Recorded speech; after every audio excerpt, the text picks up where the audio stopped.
IVM.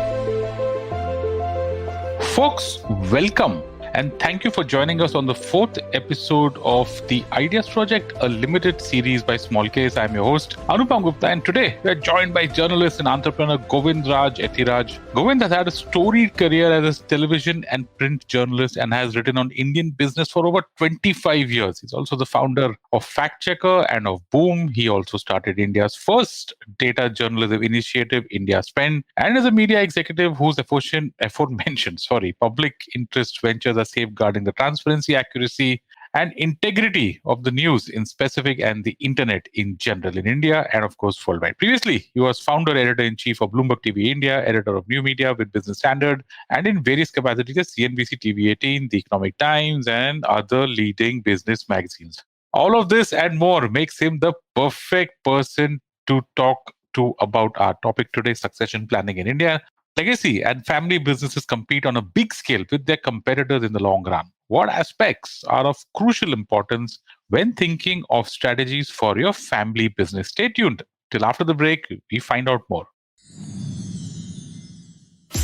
Namaste, this is Cyrus Brocha. I am part of the government cancel culture program to remove rubbish off all the different streams available. So what we have is all the collected rubbish we put together on our show. It's called Cyrus Says. It's on IVM podcast. You have to watch it and listen to it. It's on our app. It's on our website. It's on the YouTube channel. It's on Facebook. There are many different ways. Don't bother me and ask me how. You have to find out. We talk to different personalities. Many of them are known. Some are just people we meet downstairs and invite them up for chai. But the point is, it's fun and it's very therapeutic. So please join in and listen to Cyrus Says. And welcome back. Hey, Govind, great to have you here. Welcome to the show. Thank you so much for doing this for our listeners. Thank you so much, Anupam. It's a pleasure to be back with you again after a long time. Very long time. So let's start, Govind. What exactly is succession planning when we talk about it? Right. Anupam, I think we are talking about succession planning in the context of enterprises and companies. And succession planning, to me, would largely mean continuity and ensuring continuity in a deliberate, planned, and anticipatory manner. So it's not something that you suddenly wake up because you've got a heart attack and you say, oh, I've got to make sure that someone else takes over the business because I may not come back very quickly from the hospital, particularly if I'm an older person. It's about saying that how do I ensure continuity? Not because I have to ensure continuity for myself, but most importantly for the stakeholders, which is employees, shareholders, customers, and so on, particularly if it's any company, whether it's consumer facing or otherwise. So I would say ensuring continuity of ownership, continuity of management, continuity of principles, continuity of values with which the enterprise was first set up, hopefully all being the right ones, is the key way to look at succession planning. Yeah. Why is a specific strategy for succession planning important for companies and family businesses, and how does that help? If you look at growth of companies, particularly founder-driven companies, as we all know, more than 85% of enterprises in India are family run or are family owned, and that's roughly the percentage in Asia as well. So Asia as a whole is a family run business phenomenon. Now, as businesses grow and, as founders become old, it is important that there is a clear path to management continuity. And that's for two reasons. One is, I think as you get older, you obviously need to spend lesser time on the shop floor, so to speak, and maybe more time thinking of strategic direction and strategic way forward and so on. And the next generation, if there is one within the family, needs to start looking at matters more operationally. Succession could also mean that you're really handing over the company to reins that are not in the family. You're handing over to a professional management because you've taken a call that this company needs to, or organization needs to grow. And the family either may not have the right person or may not have the best fit person to run it. But either ways, the continuity of the enterprise for those external stakeholders, I mean, when I say external, I mean in the context of the family, which is really your employees, your customers, your shareholders, and particularly when it comes to shareholders, becomes very, very critical. And that's an area where I think in the past, companies or enterprises have not paid much attention to or careful attention to, but increasingly do so now. Yeah, let's get into that. Yeah, I mean, let's start with examples on both sides. Some examples of succession planning that went right, and what do you think worked well in those cases? So there are, I was looking at the Nifty 50, Anupam. There, in those 50 companies, roughly, I think about 27 or 28 are family run. Or family owned. Sorry, let me now draw the distinction. Family owned. Of those 28 or so, which are family owned of the Nifty 50, roughly about 11 or 12 are professionally run. Now, what that means is that when I say professionally run, is obviously that they are family owned but professionally run. So again, there could be some nuances there. I mean, you take a company like Asian Paints, the original family is still at chairman level. The managing director of the company or the CEO of the company is an independent professional. You expand that a little bit. Look at companies like Lupin Laboratories and let me see if I can pull from the list I have here. Many of the Mahindra and Mahindra companies, for example, again, most of them are all or Birla companies, Aditya Birla Group companies are all run with professional, independent CEOs at the company level, but managed at the group level by the original founders' family. In the case of individual companies, I think it could be maybe like the Asian Paints example, and I'm quoting examples of stocks or companies which everyone will know or should know.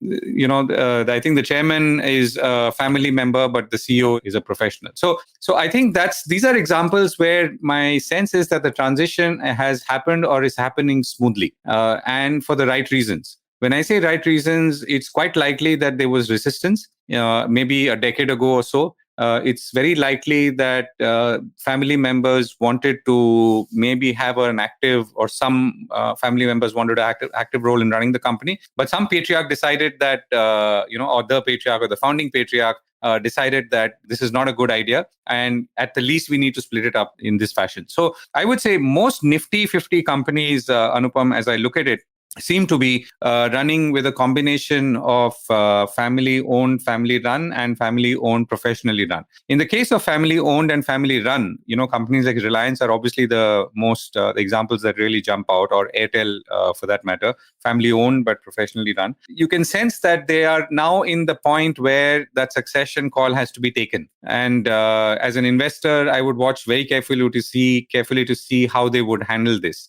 And maybe it's a little early to say, because the founding family in Reliance, of course, it's the second generation, is still around and actively managing the affairs of the company. But there are other cases like, let's say, maybe Wipro, where, let's say, again, there has been a transition to the next generation. And it's clear. I think there was a period of time where it was not clear whether what the next generation would exactly do or what role they would play. But I think it's clear that next generation is come in at a chairman level. The founder, Azim Premji, has moved on, but the operations of the company are still being run by a professional CEO.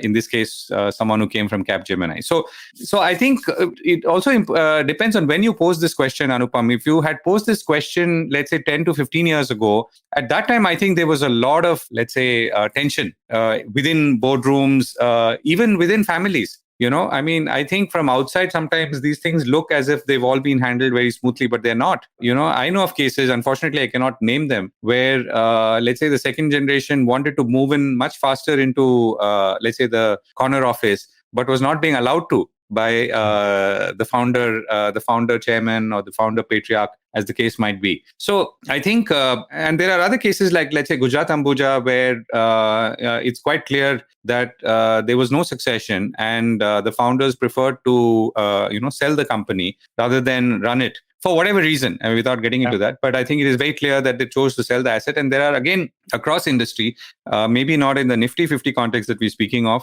companies where clearly the entire founding family has decided to sell another player in the same industry or another industry, or to private equity. And we've seen some deals which suggest to me that this could also be a reason.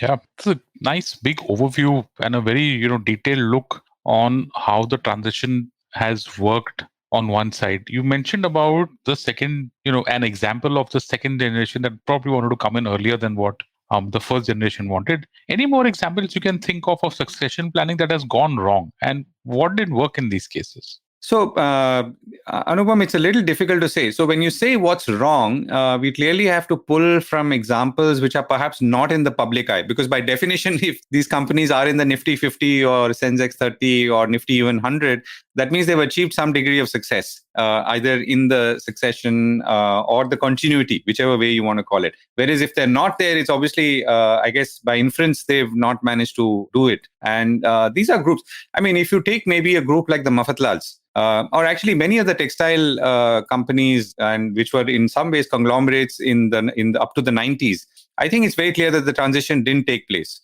And it's clear that succession, even if attempted, didn't really work out. There could be other examples of companies from the north and the east. But I'm a little hesitant to put names, Anupam, because, in some cases, like I said, they are still maybe in the throes of transition, delayed throes. So let's say, and let me be specific. So let's say the chairman of the company is maybe now in the 70s. And the next generation is in their 40s. Maybe the next generation is trying to play an active role, but the founder is not giving up. And because maybe the founder is not confident.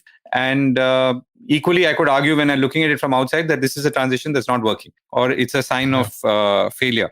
Again, the point about, if you had gone back 10 to 15 years, arguably many of the Tata companies had not really seen through transition from, and when I say transition, I mean JRD Tata to Ratan Tata. And there was a lot of struggle at that time because many companies, and is publicly known, were resisting Ratan Tata's installation as chairman. Now, Tata, as you know, is family and yet not family, because they don't really own shares not like maybe the Birlas or the Ambanis and so on. And there was a problem.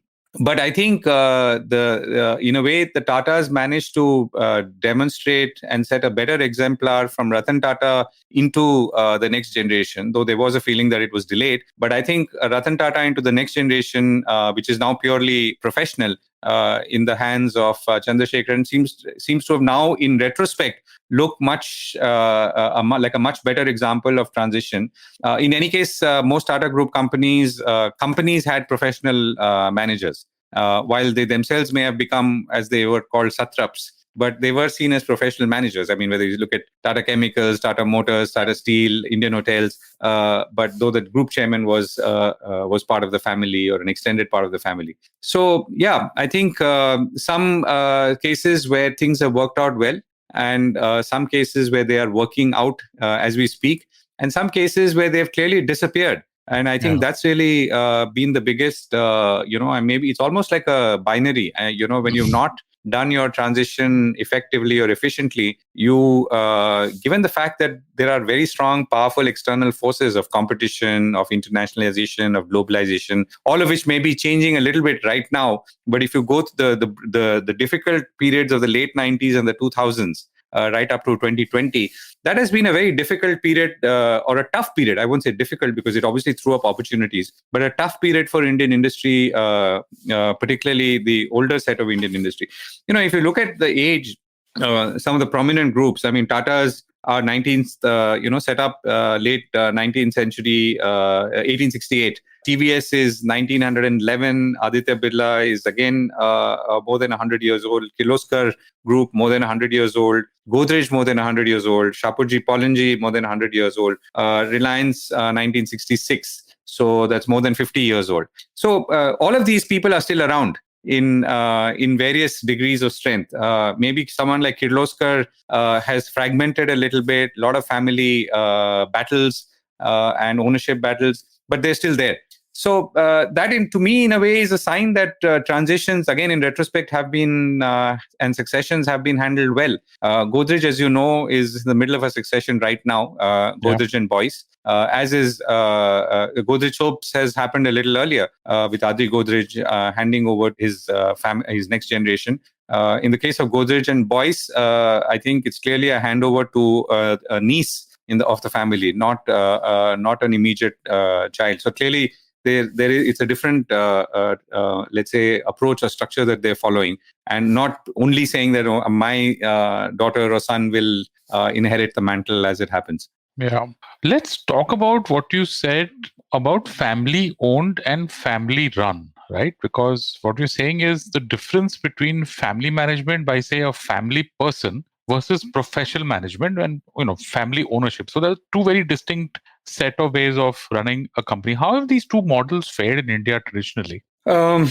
So I think, Anupam, the trend of family owned and professionally run is a relatively new one. When I say relatively new, I mean maybe a decade or two, as opposed to, let's say, family owned, family run, which has been obviously there for a long time. If you look at it's a little difficult to say whether either model has worked better or worked worse, because I think the smart companies, again, the kind that we are talking about today, have either acknowledged what their weaknesses are at an early point, which is really, let's say, early 2000s, and then they've taken a decision on whether to hand over to a professional, or, like I said, they may have even got out of the business, or ensured that their successor comes back, is suitably trained, either on the shop floor, or, let's say, gone overseas, got a management degree, spent some time in an international neutral environment, and then come back.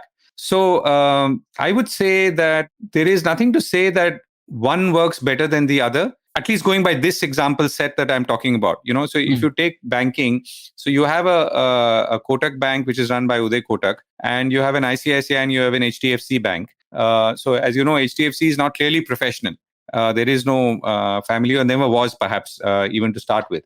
ICICI spun off, run by almost owner professionals in the first round, but then now purely professional. Kotak, run by Uday Kotak, clearly owner and a manager.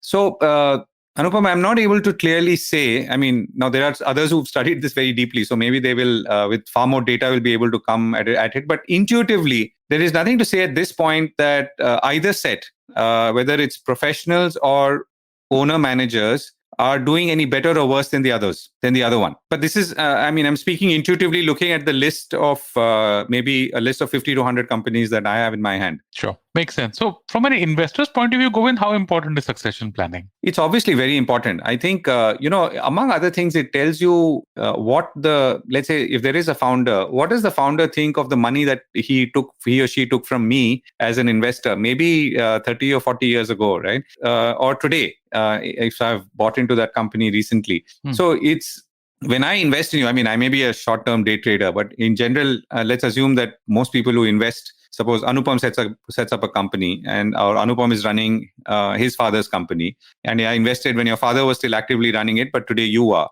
And I expect that you will protect my investment in the sense that you will give me returns over time, not just right now, but let's say for me and my future generations. And if you look at a lot of investor folklore, that's really what it talks about, right? I invested in Infosys and I got my daughter married off, is something that you might hear quite often. I invested in Dhirubhai Ambani and Reliance, and today I have a house. I managed to set up my own business. And do things. Again, you might hear that in the context of Birla. So maybe it's a little more Asian and Indian, but there is definitely a sense that, if I've invested in a company, I've invested for the real long term. If that's the mindset I'm coming in with, then you need to respond similarly. And therefore, think of me as your long-term partner, stakeholder, and someone whose interests you have to protect by ensuring that there is the company continues to grow even after, let's say, I'm maybe getting older and therefore not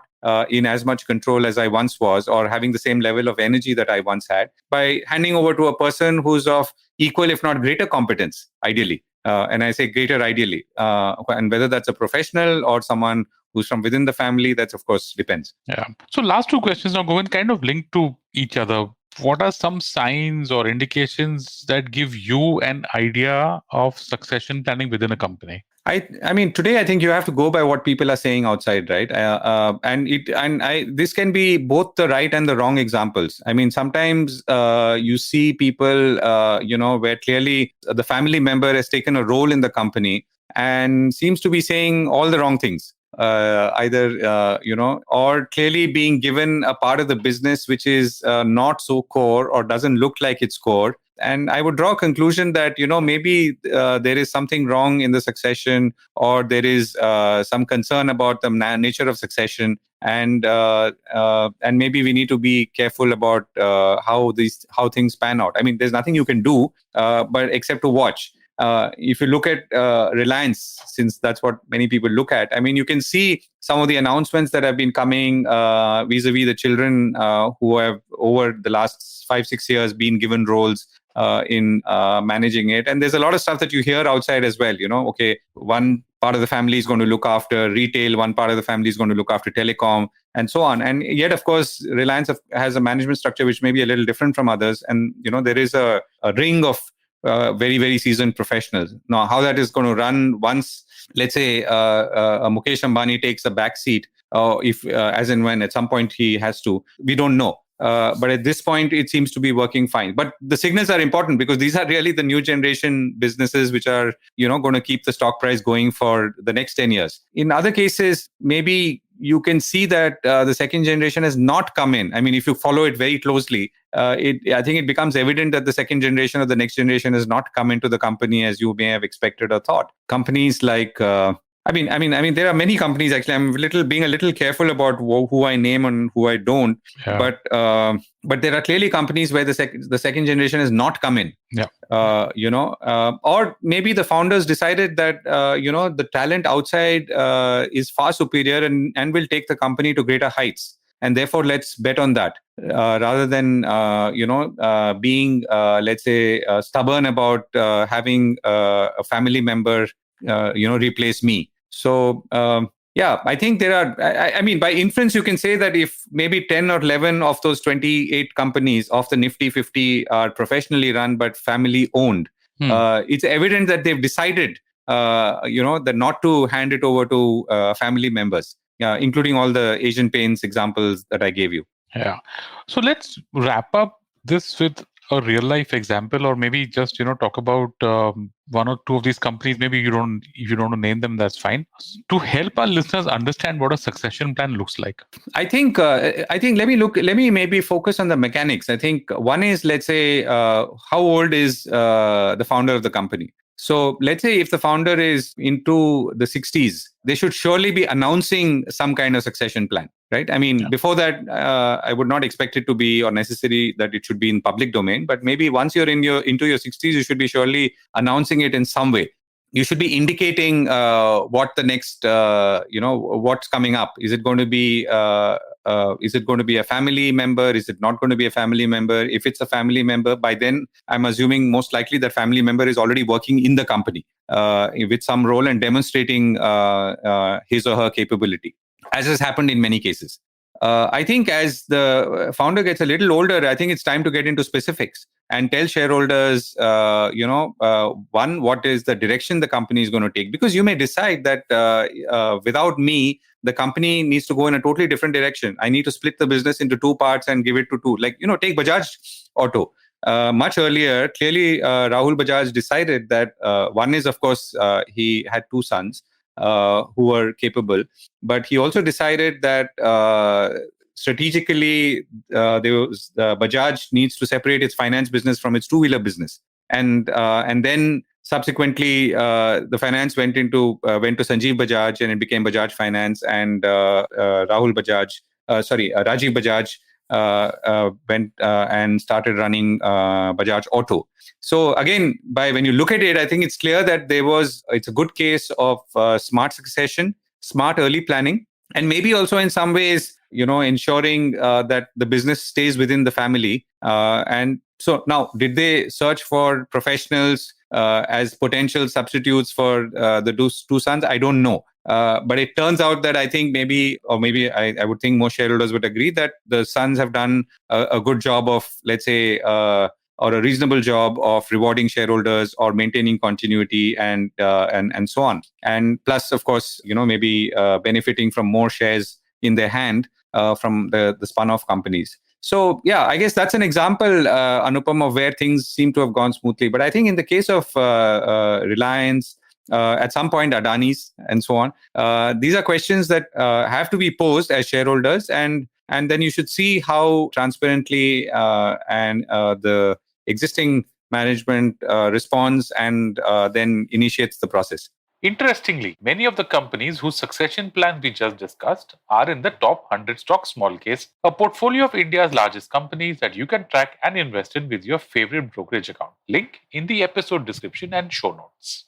Folks, there you go. That's what a succession plan looks like. And with that, that's a wrap on this episode of the Ideas Project. Hope you enjoyed this chat with Govind and hope this helps you get a better understanding of how to go about with succession planning, the kinds of investment opportunities it can give rise to, and how secure these family businesses are as assets. Govind, thank you. Really, thank you so much for joining us and giving your insights on this episode of the Ideas Project. Thank you so much, Anupam. It's been a pleasure talking to you as always, and hope to meet soon. See you around. Bye. Bye. Bye. And folks, if you like this episode, do consider subscribing to the podcast and leaving us a review on Apple Podcasts and Google Podcasts. This podcast is powered by Small Case. We will come back with more insightful conversations to help you achieve a well-rounded investment portfolio. Until then, bye-bye. See you next day of release for a brand new episode of the Ideas Project.